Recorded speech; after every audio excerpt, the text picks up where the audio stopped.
ఒడ్డెర రాజుల మరుపురాని మరో చరిత్ర, సోమరితనాన్ని చెండాడిన సౌరవీరుల చరిత్ర, రాజ్యాలు సామ్రాజ్యాలు పాలించిన రుద్రుల చరిత్ర, చండ ప్రచండాలను గడగడలాడించిన ఘనత కలిగిన చరిత్ర, సూరు వంశుల చరిత్ర, చెదరని చరిత్ర. రాజ్యాలు పోయి, రాసులు సంపద పోయి, కోటలు పోయి, కోటలలోని కొలువులు పోయి, కడకు కటిక పేదరికమును మిగిలిపోయి, పౌరుషాల పాలన పాతాళానికి పోయి, నిర్మర్శకుడై బాటలేని బాటసారైను.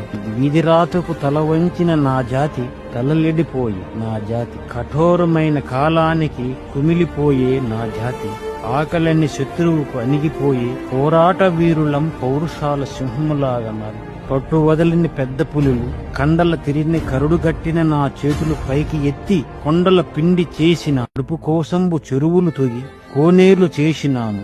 కడుపు కోసము ఆనకట్టలు కట్టినాము, అందరి కడుపు నింపినాము. కూలి అని నామము నా జాతి నుంచి వచ్చినది, కష్టపడే నామము నా జాతి నుంచి ఏర్పడినది. మరమర మరుగుచున్న రక్తాన్ని మాంసముద్దులుగా మార్చి, చెమట చుక్కలు చెరువులై పారే, సూర్య కిరణాలకు చర్మాలు నల్లబారి, అగ్నిగోళంగా హారుతెలెత్తును నా జాతి. ఇంటిలోని ఇళ్లలు, పిల్లలు, ముసలివాళ్ళు, ఆడ మగ కష్టపడి నా దేశానికి యంత్రంగా మారినారు. నా మేలు ఎరగని నా దేశం కడగా పెట్టింది. బావులు, చెరువులు, ఆనకట్టలు, గృహాలు, ఎన్నెన్నో కట్టలు కట్టి మేలు చేసింది. కాని నా మేలు మరిచిపోయినారు. రాజ్యమేలు రాజులు, మంత్రులు. సహాయం అడిగిన వాళ్ళం కాము.